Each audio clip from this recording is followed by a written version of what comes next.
सभी भक्तजनों को मेरा नमस्कार हो। हमारा विषय अभी चल रहा है ब्रह्म परिचय के बारे में। आपको अपनी भाषा में कहता हूं कि यह ब्रह्म जो परिचय का मैं आपको सुनाने जा रहा हूं, इसे कहते हैं राम कथा।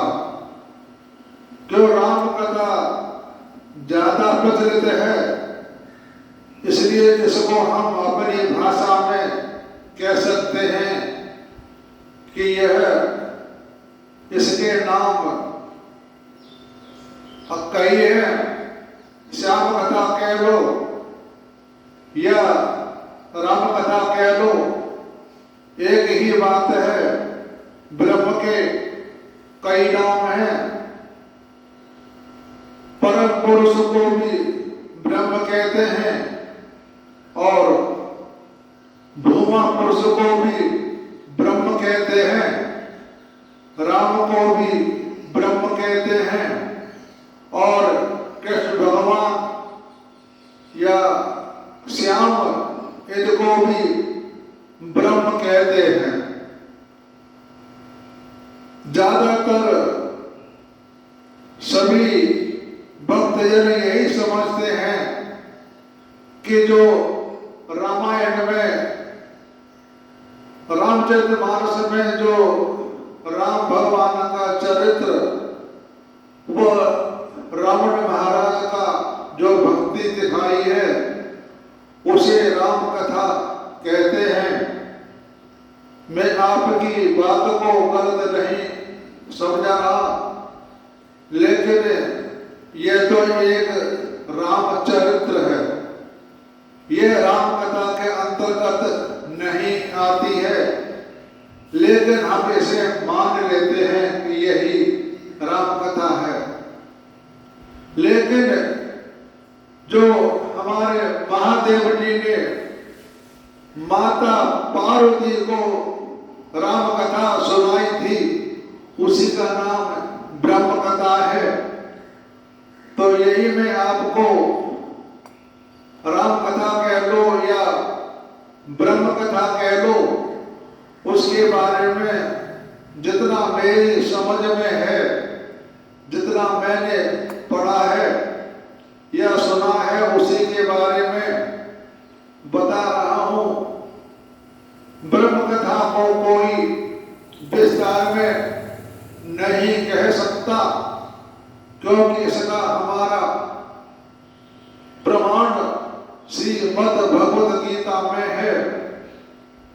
कृष्ण भगवान अर्जुन से कह रहे हैं, हे अर्जुन, मैं तुझे ये जो ब्रह्म कथा सुना रहा हूं, यह विस्तार में नहीं है, यह एक संक्षेप में कथा कह रहा हूं। अगर विस्तार में कथा कहने लग जाऊंगा, इसमें बहुत समय लगेगा, इसलिए मैं इस कथा को संक्षेप में कह रहा हूं। जब कृष्ण भगवान ने ही अर्जुन को कह दिया कि मैं यह ब्रह्म कथा तुझे संक्षेप में सुना रहा हूं, तो हम लोग जो भी वक्तागण विद्वान लोग हैं, ब्रह्म कथा को कहते हैं, वे संक्षेप में भी नहीं कह सकते। क्यों? संक्षेप की कथा इतनी बड़ी है कि उस कथा का हम मनुष्यगण विद्वान लोग भी नहीं कह सकते। हम तो एक अंश मात्र में ही कथा सुना सकते हैं। वही कथा मैं आपको सुनाने जा रहा हूं। इससे पहले मैंने आपको रामायण से एक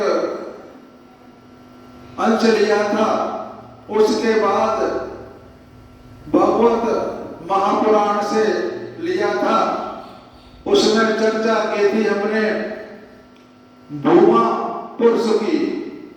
ये भूमा पुरुष की कथा अध्याय 10 स्कंद 10 में अध्याय 89 में कथा अर्जुन ने भगवान कृष्ण ने अर्जुन को भूमा पुरुष के बारे में बताया था कि भूमा पुरुष कौन है। अरे भाई लोगों, ये भूमा पुरुष ही ब्रह्म है, राम ही ब्रह्म है। राम की कथा कोई त्रेता से नहीं, कृष्ण की कथा कोई द्वापर से नहीं, ये आदिकाल से चली आ रही है। क्योंकि इसके हमारे शास्त्र में प्रमाण दिया हुआ है कि राम कथा और कृष्ण कथा ये आदिकाल से चली आ रही है। ये आज की कोई नई बात नहीं है। ऐसा कहते हैं कि हम जैसे एक फिल्म देखने जाते हैं, वह शो होता है 3 घंटे का। 3 घंटे में हम सारे फिल्म देख करके वापस चले आते हैं। लेकिन यह ब्रह्म कथा, इसका कोई समय नहीं है, इसका समय बहुत लंबा है। तो उसके बाद मैंने श्री मद्भगवत भागवत गीता से कथा उठाई है। इसमें जो कृष्ण भगवान ने अर्जुन को ब्रह्म के बारे में उपदेश दिया था, वही मैं आपको सुनाने जा रहा हूं। यह तो आप सबको पता है कि हमारी जो गीता में 700 श्लोक हैं, यह हमारे वेदों के 1 लाख श्लोक जो हैं, या शास्त्रों के जो श्लोक हैं, उनमें से कुछ छांट करके 700 श्लोक चुन करके हमारे भगवान श्री व्यास जी ने रचना की है।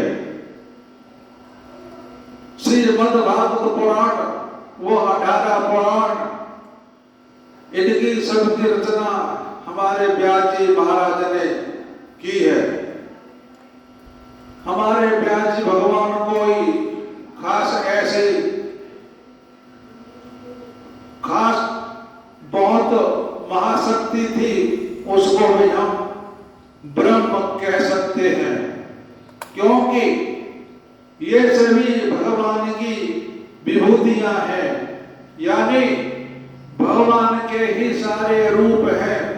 सप्तऋषि हुए हैं हमारे यहाँ पर, और शंकर आदि हुए हैं, और जो भी बहुत से हमारे कलयुग में भी महान पुरुषों ने जन्म लिया है।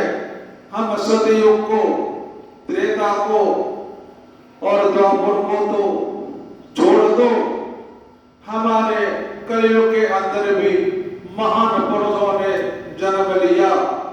कहते हैं कि उन्होंने भगवान के साक्षात दर्शन किए हुए हैं। जैसे तुलसीदास जी हुए हमारे, सूरदास जी हुए, और बहुत से महापुरुष हुए हैं, मीराबाई हुई है। इन्होंने साक्षात भगवान के दर्शन किए हुए हैं। इस बात को करीब 600 वर्ष के आसपास ही की बात है।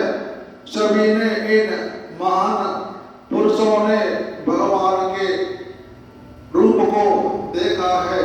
हमने तो उनके रूप को कुछ नहीं देखा, सब सुना ही है कि भगवान कैसे होते हैं। तो अब अर्जुन कहते हैं भगवान से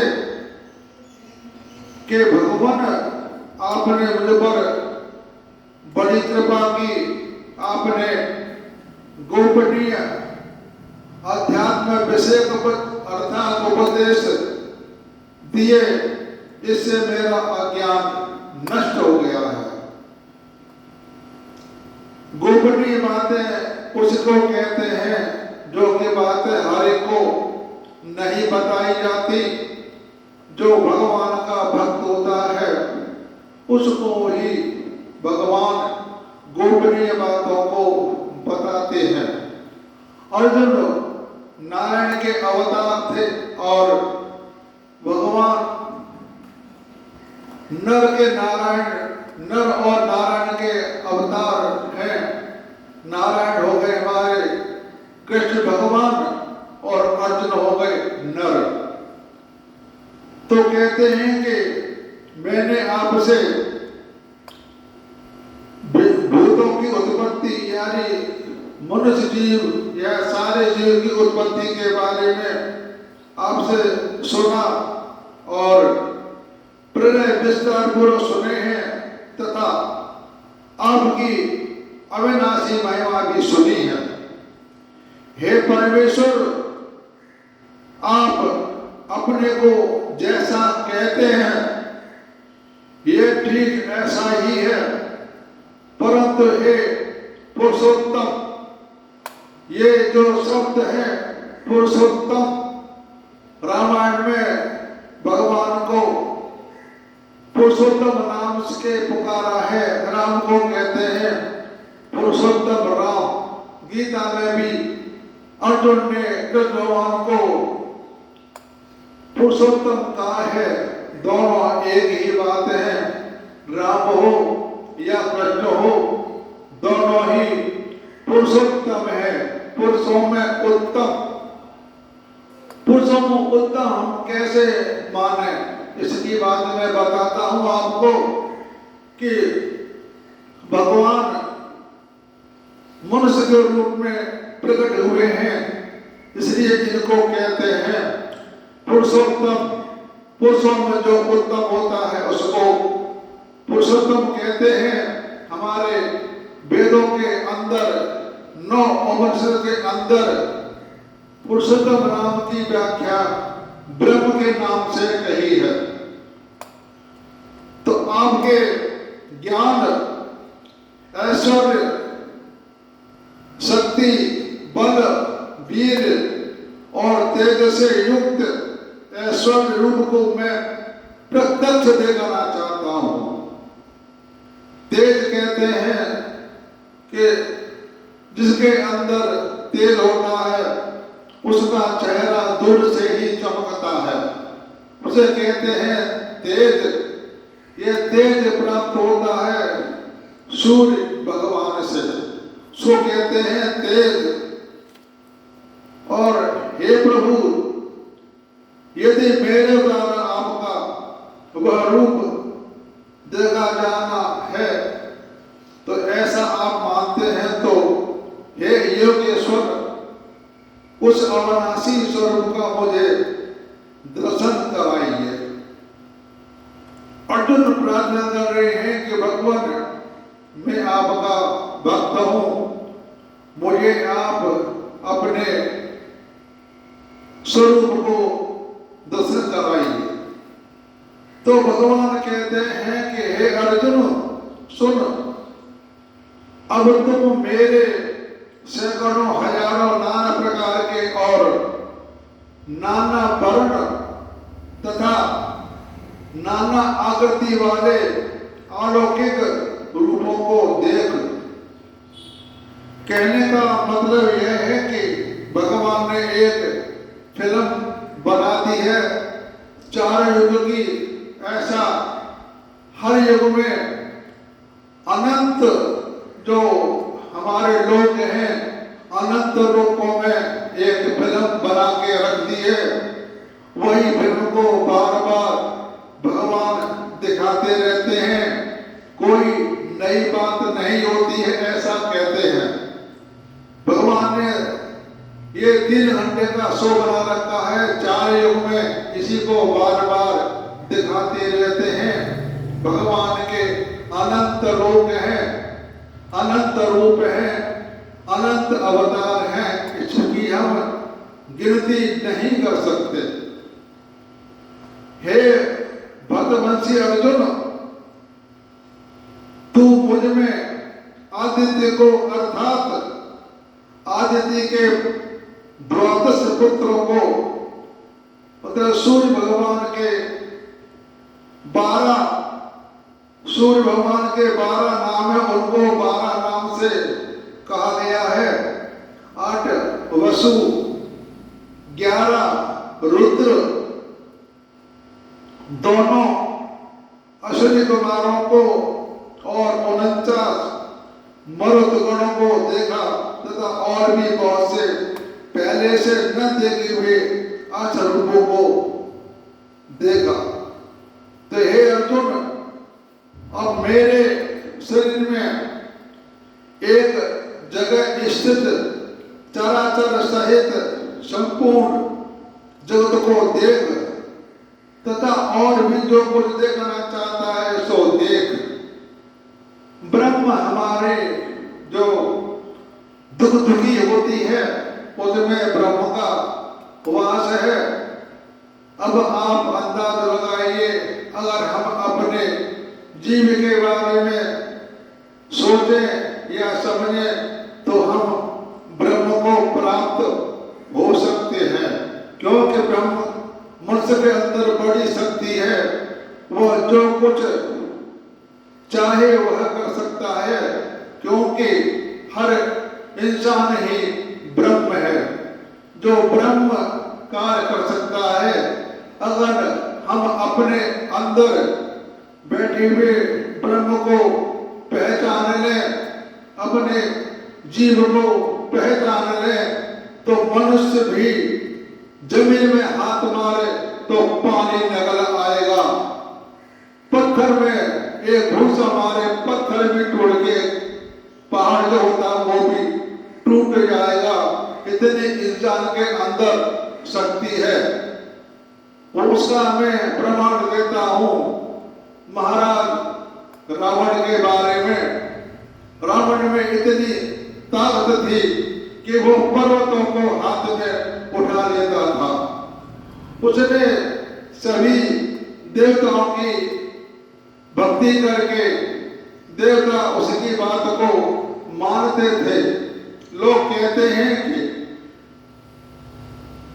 रावण ने सभी नवग्रहों को बंदी बना रखा था, ऐसी बात नहीं है। कोई भी मनुष्य किसी को बंदी नहीं बना सकता। बंदी सिर्फ एक वजह से बना सकता है, उसकी प्रार्थना करे, भक्ति करे, तो भगवान आपकी बात को मानेगा। जो आप कहोगे वही काम करेगा। जैसे बाणासुर के यहाँ पर महादेव ने पहरा दिया था। अब आप अंदाजा लो कि बाणासुर भी असुरों का असुर था। उसकी भक्ति इतनी प्रबल थी कि वहां पर शिवजी महाराज ने पहरा दिया था, और राजा बलि के यहाँ पर भगवान विष्णु ने पहरा दिया था। इस बात को आप सब जानते हैं, क्योंकि जो मनुष्य लोग होते हैं इसमें माता अदिति के 2 पुत्र हुए, दैत्य और अदैत्य। तो इन्हों जो राक्षस लोग के जो राक्षस थे उन्होंने बहुत भक्ति की और उन्होंने भगवान के भक्ति करके भगवान को प्रसन्न कर दिया था। जैसे भक्त प्रहलाद है, रावण है, बाणासुर है, भीष्म पितामह है, इनके अंदर बड़ी दिव्य शक्ति थी। इन्होंने भगवान के साक्षात दर्शन किए हुए हैं। हे अर्जुन, अब इस मेरे शरीर में एक जगह स्थित चराचर सहित संपूर्ण जगत को देख। यानी संपूर्ण जो जगत है, चल और अचल, उसको देख। जो कुछ भी देखना चाहता है सो देख, परंतु मुझको तू इन अपने प्राकृतिक नेत्रों द्वारा देखने में निसंदेह समर्थ नहीं है। भगवान कह रहे हैं कि मेरे स्वरूप को तू इन आंखों से नहीं देख सकता। अर्थात मैं तुझे दिव्य अर्थात अलौकिक चक्षु देता हूं, उसे कहते हैं तीसरा नेत्र। तीसरा नेत्र हमारे दोनों बाहों के बीच में, माथे में, नाक के ऊपर जो होता है वहां तीसरा नेत्र होता है। जो ऋषिगण हैं, जितने महान पुरुष हुए हैं, उन्होंने अपने तीसरे नेत्र को जागृत कर लिया था। उसी तीसरे नेत्र से भगवान के दर्शन करते हैं। तो मैं आप सबसे कहता हूं कि भगवान का दर्शन करना कोई बड़ी बात नहीं है। आप भी अपने तीसरे नेत्र को, तीसरा नेत्र होता है यहाँ पर, इसको आप जगा लो। आप जो चाहो सो कर सकते हो, लेकिन उसमें एक शर्त है। आप कोई भी काम करें, राम का नाम ले, तो जो भी काम करे उससे किसी को परेशानी नहीं होनी चाहिए।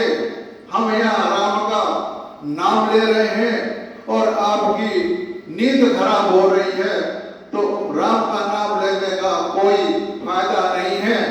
हमें राम का नाम लेना है, आनंद लेना है, तो अपने चुपचाप बैठ के भगवान का नाम लो।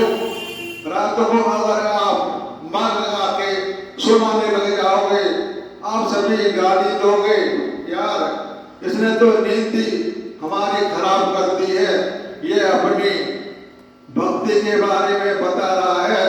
तो भाइयों, ऐसा काम मत करो जिससे लोगों की नींद खराब हो जाए। दिन आपके भगवान ने दिया है, दिन में कथा आप खूब कहो, सुबह कहो, शाम को कहो, कोई आपको बुरा नहीं कहेगा। इसके लिए आपको तो संजय बोले कि हे राजन, अब यहाँ पर संजय का एक प्रसंग आ गया है, उसको मैं सुना रहा हूँ। संजय को ही भगवान ने द्रव्य दृष्टि दी थी, जिसके द्वारा पूरी महाभारत की कथा धृतराष्ट्र को सुनाते रहते थे।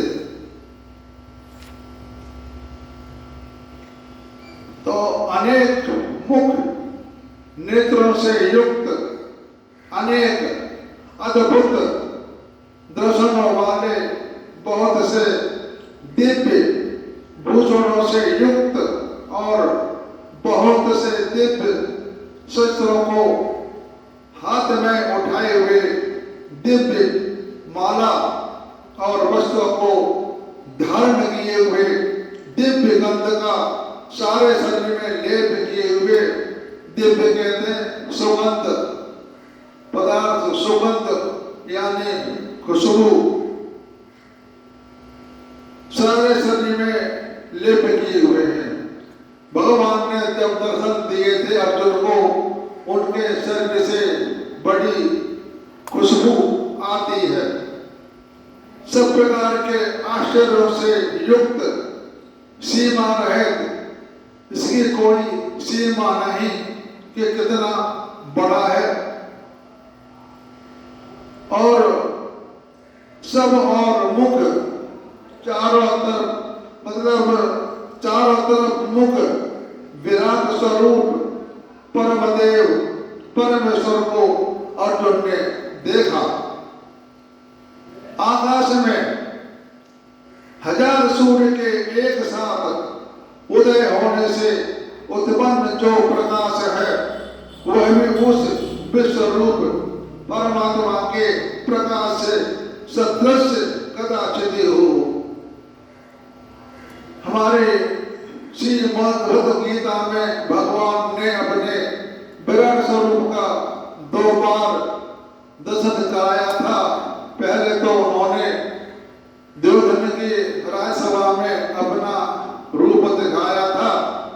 दूसरा, जब युद्ध हो रहा था उस युद्ध में भगवान ने अर्जुन को विराट रूप दिखाया, यानी भगवान ने 2 बार अपना रूप का दर्शन कराया है। तो पांडुपुत्र अर्जुन ने उस समय अनेक प्रकार से अर्थात अलग अलग संपूर्ण जगत को देवों के देव श्री कृष्ण भगवान के उस शरीर में एक जगह स्थित देखा। उसके अनंतर वे आश्चर्य से चकित और पुलकित शरीर अर्जुन प्रकाश में विश्व रूप परमात्मा को श्रद्धा भक्ति सहित सिर से प्रणाम करके हाथ जोड़ करके बोले, भगवान मैं आपको संपूर्ण देवों के तथा अनेक भूतों के समुदाय को कमल के आसन पर विराजित ब्रह्मा को, महादेव को, संपूर्ण ऋषियों को तथा दिव्य सर्वों को देखता हूँ। वे संपूर्ण विश्व के स्वामी आपके अनेक भुजा और गुणों का उच्चारण करते हैं तथा महर्षि और सिद्धों के समुदाय कल्याण हो ऐसा कहकर उत्तम उत्तम स्तोत्रों को आपकी स्तुति करते हैं। जानिए सारे देव महादेव ऋषिगण सारे भगवान की स्तुति कर रहे हैं। 11 रुद्र 12 आदित्य तथा 8 वसु 7 गण विश्वदेव अश्विनी कुमार तथा मरुतगण और पितरों का समुदाय तथा गंधर्व यक्ष राक्षस और सिद्धों के समुदाय हैं। वे सभी विस्मित होकर आपको देखते हैं। जो हमारे महाभारत में जो भीष्म पिता हैं वे 8वें वसु थे। सारे वसु ने किसी शाप के कारण यहाँ जन्म लिया था और लास्ट में भीष्म पिता में रह गए थे। उन्होंने आपने सब सुना है कि भीष्म पितामह के अंदर कितनी ताकत थी, कितने बड़े भक्त थे। इसकी हम महिमा का गुणगान नहीं कर सकते। आपके बहुत मुख और नेत्रों वाले बहुत हाथ जांग, बहुत पैरों वाले, बहुत पेट वाले, बहुत सी दाढ़ों के कारण अत्यंत विकराल उन भयानक रूप को देखकर सब लोग व्याकुल हो रहे हैं तथा मैं भी व्याकुल हो रहा हूँ। उस विराट रूप को अर्जुन देख करके घबरा गए और उनको बड़ी चिंता होने लगी, क्योंकि हे विष्णु आकाश को स्पर्श करने वाले दैदीप्यमान अनेक वर्णों से युक्त तथा फैलाए हुए मुख और प्रकाशमान विशाल नेत्रों से युक्त आपको देखकर भयभीत अंतःकरण वाला मैं धीरज और शांति नहीं पाता हूँ। दाढ़ों के कारण विकराल और प्रलय काल की अग्नि के समान प्रज्वलित आपके मुख को देखकर भी दिशाओं को नहीं जानता और सुख भी नहीं पाता हूँ। इसलिए हे देवेश, हे जगन्निवास, आप प्रसन्न होइए, आप प्रसन्न होइए। भगवान मैं आपसे हाथ जोड़ करके आपकी विनती कर रहा हूँ। वे सभी धृतराष्ट्र के पुत्र राजा के समुदाय सहित आप में प्रवेश कर रहे हैं और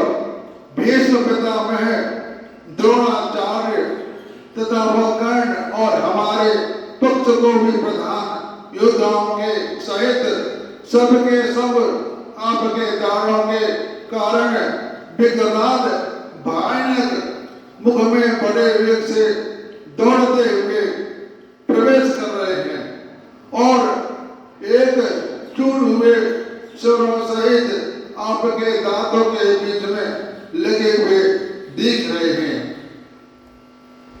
अब मैं आपको आश्चर्य की बात कहता हूं कि भगवान ने सभी को मरा हुआ दिखाया।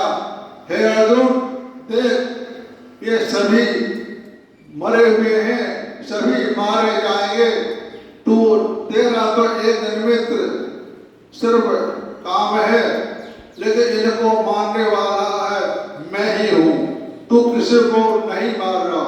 उन्होंने एक बात इस विरासत में दिखाई कि जो पुत्र थे अर्जुन के, उसको मारते हुए नहीं दिखाया। अगर उस रूप को दिखा देते तो अर्जुन घबरा जाता। उसका नाम था अभिमन्यु। अभिमन्यु को उन्होंने अपने मुख से मरा हुआ नहीं दिखाया। अगर अभिमन्यु को मरा हुआ दिखा देते तो अर्जुन घबरा जाता और वह युद्ध नहीं करता। उन्होंने इस बात को गुप्त रखा। अगर दिखाया भी होगा तो वह अर्जुन को दिखाई नहीं दिया या दिखाया नहीं, इस बात का हम पूर्ण बात नहीं कह सकते कि दिखाया या नहीं दिखाया।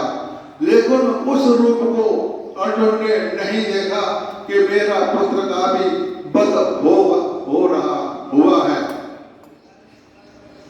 जैसे नदियों के बहुत से जल के प्रवाह, नदी जो बहती है वो स्वाभाविक समुद्र में ही जाकर के मिल जाती है। यानी हम जो प्राणी जब महाप्रलय होती है, हर जीव मात्र भगवान के अंदर प्रवेश कर जाता है, उसे हम काली माता भी कहते हैं। काली माता ही सबका संहार करती है। सब जीव काली माता के अंदर समा जाते हैं। वह काली माता है पार्वती। वैसे ही नरलोक के वीर भी आप के प्रज्वलित मुख में प्रवेश कर रहे हैं। जैसे पतंग मोहवश नष्ट होने के लिए प्रज्वलित अग्नि में अतिवेग से दौड़ते हुए प्रवेश करते हैं, जैसे आपने देखा होगा कि जब हम लाइट जलाते हैं या पुराने समय में ठंडा होते थे, गैस लैंटर्न होती थी, हम जब कोई प्रोग्राम करते थे तो उस हंडे को या गैस लैंटर्न को जलाते थे। तो आपने देखा होगा जब हम उसको जलाते हैं, कीड़े पतंगे आ करके उसमें नष्ट हो जाते हैं। ऐसे ही भगवान के अंदर सारे जीव प्रविष्ट हो जाते हैं। आप उन सबको लोगों को प्रचलित मुखों द्वारा खाते हुए सब ओर से बार बार चाट रहे हैं। हे विष्णु, आपका उग्र प्रकाश संपूर्ण जगत को तेज के द्वारा परिपूर्ण करके तपा रहा हूं। यही रूप महाकाली माता ने भी दिखाया था जब असुर और देवताओं का युद्ध हुआ था। उस समय बहुत बड़ा युद्ध हुआ था, तो उस समय माता पार्वती ने अपना बिगड़ा रूप बनाया और सबको मारती चली गई। वह रुक नहीं रही थी, सबको बराबर मारती जा रही थी। भगवान ने कहा अगर ऐसा रहा तो सारी दुनिया समाप्त हो जाएगी। अब मैं क्या करूं? महादेव आकर के उसके सामने आकर के प्रतिमा लेट गए। जब माता पार्वती का पैर शिव जी के ऊपर पड़ा तो माता वहीं एकदम जीभ निकाल उनकी मुख से बाहर निकल गई। कहते हैं ये क्या हुआ, मेरे पति देव मेरे नीचे आ गए हैं। वही माता ने युद्ध करना समाप्त कर दिया था, क्योंकि हमारी माता ही ऐसी है जो कि दुष्टों का नाश करती है, संहार करती है और भक्तों को शुद्ध प्रदान करती है। वही माता हमको पैदा करने वाली है और जब अपने विकराल रूप में आ जाती है तो दुष्टों का नाश करने वाली भी वही माता है, यानी बचाने वाली भी वही माता, और जो खराब कर्म करते हैं उनको पालने भी वह एक ही माता है, वह है काली माता। मैं लोगों का नाश करने वाला बड़ा महाकाल हूं। महाकाल कहते हैं शिव जी को, महाकाल कह दो, महादेव कह दो, देवों को देव महादेव, काल महाकाल महाकाल हमारे शिव जी महाराज हैं। इसलिए जो प्रतिपक्षियों को सेना में स्थित योद्धा लोग हैं वे सब तेरे बिना भी नहीं रहेंगे, अर्थात तेरे युद्ध न करने पर भी इन सब का नाश हो जाएगा। भगवान ने अर्जुन से कहा था, अर्जुन युद्ध कर तेरी जीत होगी। अर्जुन घबरा गए थे, तब उन्होंने अपना ये विराट रूप दिखाया। अर्जुन तू तो एक निमित्त मात्र है, इनको मारने वाला तो मैं ही हूं, तेरा सर्वनाम होगा। इसलिए खड़ा होकर के युद्ध कर। अतएव तू खड़ा हो, यश प्राप्त कर और शत्रुओं को जीत कर धन धान्य से संपन्न राज्य को भोग। ये सब सूरवीर पहले ही से मेरे द्वारा मारे हुए हैं, तू केवल निमित्त मात्र बन जा। द्रोणाचार्य और भीष्मपितामह तथा जयद्रथ और कर्ण और भी बहुत से मेरे द्वारा मारे हुए सूरवीर योद्धाओं को तू मार, भय मत कर। निसंदेह तू युद्ध में बैरियों को जीतेगा, इसलिए युद्ध कर। तो संजय बोले, केशव भगवान के इस वचन को सुनकर मुकुटधारी अर्जुन हाथ जोड़कर कांपता हुआ नमस्कार करके फिर भी अत्यंत भयभीत होकर के प्रणाम करके भगवान श्री कृष्ण के प्रति गदगद वाणी से बोले, जो मैं यह बात आपको सुना रहा हूँ युद्ध के बारे में, ये सारी बातें संजय देख रहे थे दिव्य नेत्रों से, और यही कथा दशरथ राजा को सुना रहे थे। यानी सारी महाभारत की कथा संजय ने दशरथ को सुनाई। तो इसमें दो पात्र हो गए, एक तो अर्जुन और दूसरे संजय, और जो युद्ध कर रहे हैं और संजय उस बात को दशरथ को सुना रहे हैं। तो अर्जुन बोले, हे अंतर्यामी, यह योग्य ही है कि आपके नाम गुण और प्रभाव के कीर्तन से जगत अतिहर्षित हो रहा है। मैं पिछली वीडियो में नाम के बारे में बता चुका हूँ कि राम से बड़ा राम का नाम है। कोई वेद शास्त्र उठा के देख लो, वहाँ नाम की महिमा आती है कि राम से बड़ा राम का नाम होता है। और सब सिद्ध गणों को समुदाय नमस्कार कर रहे हैं।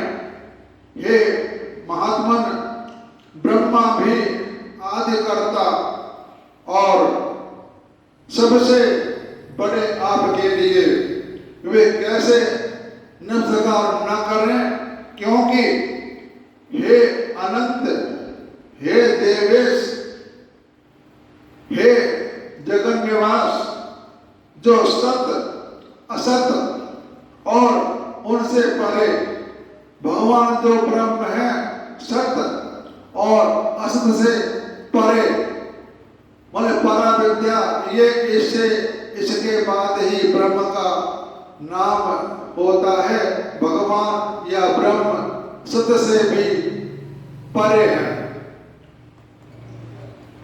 जो सत्य असत और उनसे परे अक्षर अर्थात सच्चिदानंद घन ब्रह्म है, वो आप ही हैं।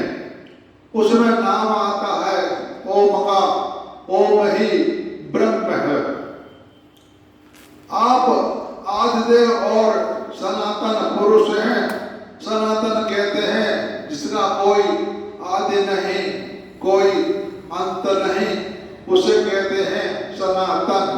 हम सबका धर्म है सनातन। यहाँ जाति का नाम जो लिए जाति हम लोगों ने बना रखी है, सिख ईसाई मुसलमान, ये सबको छोड़ दो। हमारा सबका धर्म सनातन ही, सनातन धर्म से ही सारी जातें यहाँ बन गई हैं। यहाँ जातियों का कोई उल्लेख नहीं है। यानी हम जितने भी जाति के हैं सभी सनातनी हैं। हमारा कोई धर्म का आदि नहीं, कोई अंत नहीं। धर्म कई बनते बने और कई धर्म बनते रहेंगे और उनका नाम होता रहेगा। जिसने जैसा काम किया उसने अपना ही धर्म का प्रचार अलग से कर दिया, कह दिया कि हमारा धर्म यह है। आप वायु, यमराज, अग्नि, वरुण, वरुण जल के देवता हैं और प्रजा के स्वामी ब्रह्मा, और ब्रह्मा भी पिता हैं, क्योंकि हमारी उत्पत्ति ब्रह्मा जी के द्वारा हुई है। और ये तो आप सबको पता है कि ब्रह्मा की उत्पत्ति विष्णु भगवान से हुई है। आप अंदाज लगा लीजिए कि विष्णु से ब्रह्मा जी पैदा हुए हैं। कोई संतान होती है तो वो पैदा और से होती है, कोई संतान आदमी से नहीं पैदा होती है। भगवान में इतनी शक्ति है कि वही औरत बन जाता है और वही मनुष्य बन जाता है। अब आप अंदाज लगा लीजिए कि भगवान विष्णु आदमी का रूप है या औरत का रूप है, क्योंकि वह तो उसमें संपूर्ण कला होती है, वह कुछ भी कर सकता है। उसमें कोई दोष नहीं होता, वह समर्थ होता है।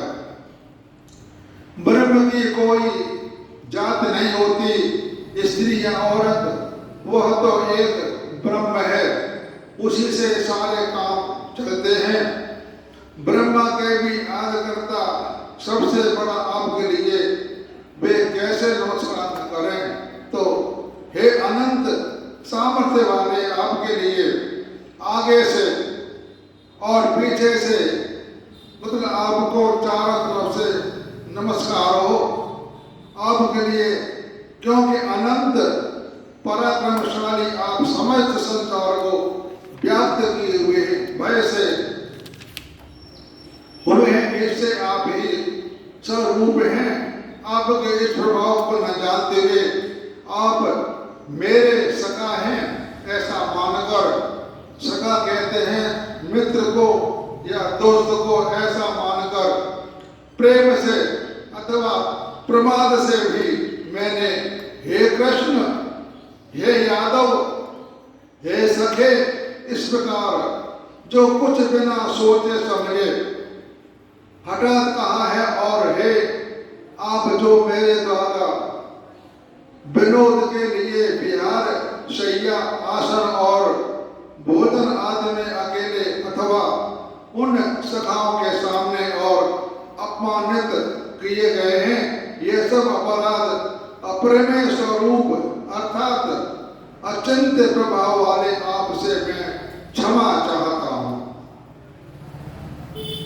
आप इस चराचर जगत के पिता और बड़े गुरु एवं पूजनीय हैं। हे अनुपम प्रभाव वाले, तीनों लोकों में आपके समान भी दूसरा कोई नहीं, फिर अधिक तो कैसे हो सकता है। अतः हे प्रभु, मैं शरीर को भली भांति चरणों में निवेदन कर प्रणाम करके स्तुति करने योग्य आप ईश्वर को प्रसन्न होने के लिए प्रार्थना करता हूं। पिता जैसे पुत्र के सखा और सखा के और पति जैसे प्रियतम पत्नी के अपराध सहन करते हैं, वैसे ही आप भी मेरे अपराध को सहन करने योग्य हैं। जैसे कोई पत्नी अपने पति के सारी बातों को सुन करके चुपचाप रहती है, कुछ नहीं कहती, वैसे मैं न देखे हुए आपके इस आश्चर्यमय रूप को देखकर बड़ा खुश हो रहा हूं और मेरा मन भय से भी व्याकुल हो रहा है। अर्जुन कह रहे हैं कि हे भगवान, मैं बड़ा व्याकुल हो रहा हूं और खुश भी हो रहा हूं, इसलिए आप उस अपने चतुर्भुज विष्णु को मुझे दिखलाइए। हे देवेश, हे जगन्नाथ, प्रसन्न होइए। ब्रह्म का कोई स्वरूप नहीं है, हम जैसा चाहते हैं वैसा ही हमको वो दर्शन देते हैं। दर्शन देने वाला हमारे जो भावना होती है उसी रूप में वे भगवान आकर के दर्शन देते हैं। अगर हम देवी की पूजा करते हैं तो वह उस भक्त को देवी के रूप में आकर ही उनको दर्शन देंगे। अगर हम हनुमान जी की पूजा करते हैं तो भगवान हनुमान का रूप दिखा कर ही आपको दर्शन देंगे। अगर हम किसी भूत समुदाय की पूजा करते हैं तो वह भूत समुदाय ही भगवान ही उस रूप को दिखा करके आपको दर्शन देंगे। यानी जैसे हमारी भावना होती है, जिस रूप को हम चाहते हैं उस रूप में भगवान दर्शन देते हैं। ब्रह्म का अपना कोई स्वरूप नहीं है, हम जैसा चाहते हैं वही ब्रह्म है। मैं वैसे ही आपको मुकुट धारण किए हुए और उन्हें भगवान कह रहे हैं, अर्जुन कह रहे हैं कि मुझे अपना विष्णु रूप का दर्शन कराइए तथा गदा और चक्र हाथ में लिए हुए देखकर चाहता हूं।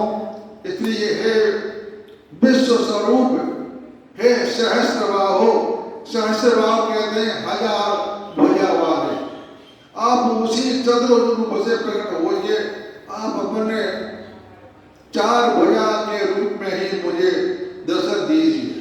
तो भगवान बोले, हे अर्जुन, अनुग्रह पूर्वक मैंने अपनी योग शक्ति के प्रभाव से यह मेरा परम तेजोमय सबका आदि और सीमा रहित विराट रूप तुझको दिखलाया है, जैसे तेरे अतिरिक्त दूसरे किसी ने पहले नहीं देखा और न ही कोई देखेगा। हे अर्जुन, मनुष्य लोक में इस प्रकार विष्णु वाला मैंने वेद और यज्ञों के अध्ययन से, न दान से, न क्रियाओं से और न उग्र तपों से ही तेरे अतिरिक्त दूसरे के द्वारा देखा जा सकता हूं।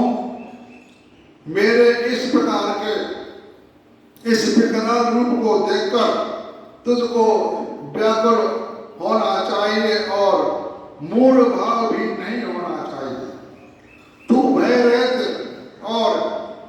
युक्त मन वाला होकर उसी मेरे के शंख चक्र गदा और पद्म युक्त चतुर्भुज रूप को फिर देख।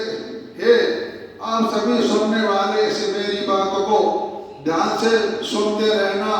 मैं आपको सुनाते जा रहा हूं और आप कई सज्जन पुरुष अपने बातों में लग जाते हैं। कोई कथा कह रहा है तो कहता रहे, वो अपनी कथा चालू कर देते हैं। तो ऐसा आप मत करिए। जो मैं कह रहा हूं उस बात को ध्यान से सुनिए और उसको कानों के द्वारा अंदर लेकर के जाइए। घर जाकर के उसका आप मनन कीजिए, तभी इसका आपको फल मिलेगा, नहीं तो आपको कोई फल नहीं मिलेगा। अगर आप ध्यान से सुन रहे हैं तभी आपको आनंद मिलेगा। जैसे गोकर्ण ने कथा सुनाई थी तो आप सबको पता है कि उसमें उसी की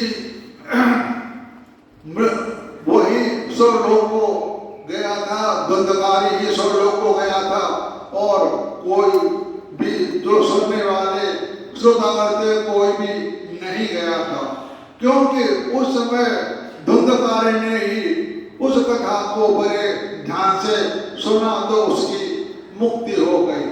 जब भगवान का डोरा ऊपर से आया तो वे धुंधकारी को बैठ करके लिवा ले गए। जब वे उसको लिवा ले गए तो श्रोतागण थे कि गोकर्ण से कहते हैं कि हमने भी कथा सुनी थी, वो हमारे लिए डोरा क्यों नहीं आया। तो अब मैं आपको बात बता देता हूं कि यही सप्ताह कथा श्री भगवत पुराण की उन्होंने कथा 2 बार कही थी। पहली कथा में धुंधकारी की मुक्ति होकर के स्वर्ग ब्रह्मलोक में पहुंच गया था। जब दोबारा कथा हुई तो उन्होंने गोकर्ण ने कहा कि हे भक्तजन, आप मेरी कथा को ध्यान से सुनेंगे तो आपके लिए भी ऊपर से डोरा आएगा, फिर में आप सबका भी मुक्ति मिल जाएगी। जब दोबारा कथा की तो उन्होंने सबने उनकी बात पर ध्यान दिया।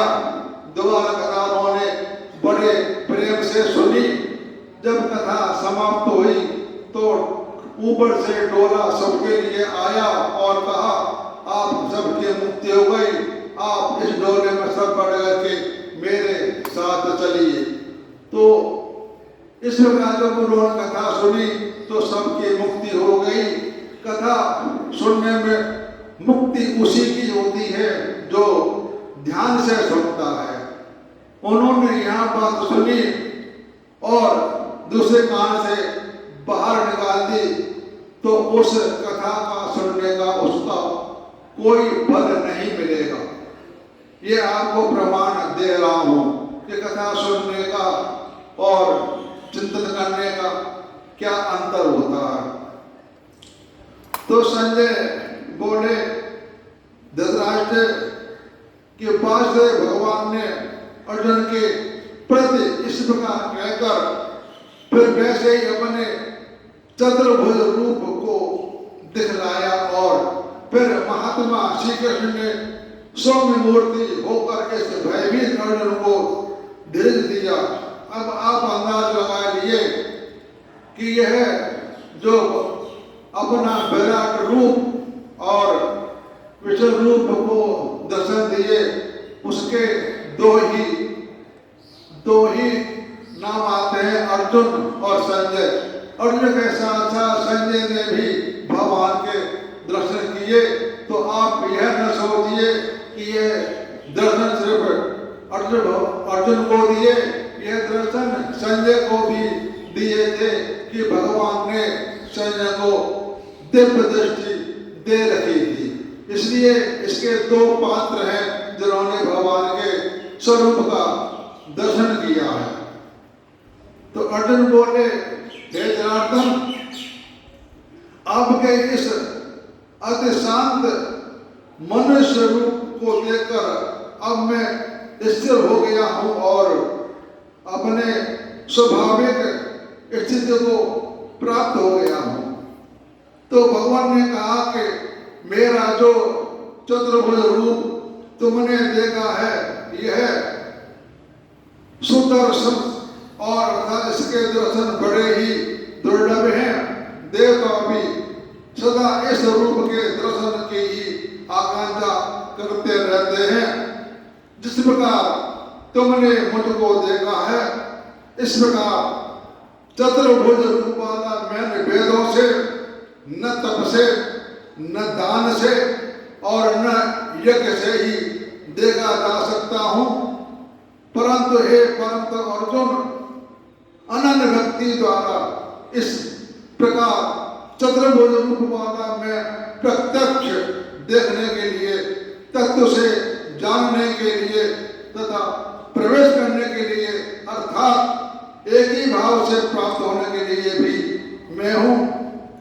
हे अर्जुन, जो पुरुष केवल मेरे ही लिए संपूर्ण कर्तव्य कर्मों को करने वाला है, मेरे परायण है, मर परायण कहते हैं शरणागति को, जो मेरे ही शरण में आ गया है, मेरा भक्त है, आसक्ति रहित, किसी चीज की उसको इच्छा नहीं है, उसे कहते हैं आसक्ति।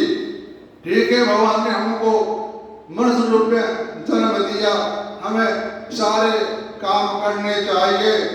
हम शरीर को ठीक करने के लिए नहाते हैं, धोते हैं, खाना खाते हैं, कपड़े पहनते हैं, इससे हमारा शरीर स्वस्थ हो जाता है। भाइयों, मैं आप सबसे कह रहा हूँ, कान खोल करके सुन लो। हमारे दो शरीर हैं, एक हमें से दिख रहा है और दूसरा शरीर हमें दिखाई नहीं दे रहा। उसे भी खाना चाहिए, कपड़े भी चाहिए, उसका ध्यान भी रखो। दूसरा शरीर हमारा है जीवात्मा। जीवात्मा को राम का नाम का जब चाहिए, उससे उसका पेट भरता है। जब उसका मन भर जाता है, बस इस शरीर से कपड़े जब नए चाहता है तो नए कपड़े पहनने के लिए वो आत्मा यहाँ से निकल करके दूसरे नए वस्त्र धारण करती है। तो मैं आपसे कह रहा हूँ कि हमें अपने जीवात्मा या मन के लिए राम का नाम लेना चाहिए, उससे उसका पेट भरता है। हमारे जो देवी देवता हैं उनके नाम से जो भी हम पकवान बनाते हैं, उनको भोग लगाते हैं, वो तो उनके स्वाद को ही चखते हैं, लेकिन उसका असली आनंद तो हम खाकर ही प्राप्त करते हैं। क्योंकि वास्तव हमारे अंदर परमात्मा आत्मा दोनों विराजमान हैं, उसे भी बड़ा संतोष मिलता है।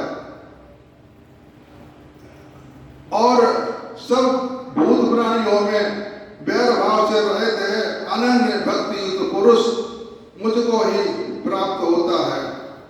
इस प्रकार मैंने आपको यह कथा सुनाई कि अर्जुन को और संजय को भगवान ने कैसे दर्शन दिए।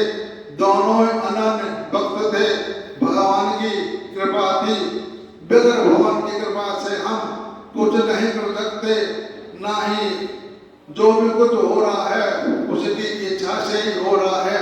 भगवान चाहेगा तभी हमें भक्ति कर सकते हैं, भगवान चाहेगा तभी हमें मुक्ति मिल सकती है। लेकिन एक शर्त पर, अगर आप उसके अपने आप को अर्पण कर दे, शरणागत कर दे, तो आपकी भगवान बात जरूर सुनते हैं। अब आप मैं वाणी को विराम देता हूँ। आप सबको मेरा नमस्कार हो। आप सबको सुनने का बड़ा बड़ा धन्यवाद देता हूँ, जो आपने मेरी बात को सुना। भगवान आप सबका कल्याण करे, यही मेरी प्रार्थना है। मैं तो चाहता हूँ भगवान सबका भला करे। सबको बुद्धि दे, सबको भक्ति दे, सभी को परमानंद दे, यही मेरी प्रार्थना है। नमस्कार।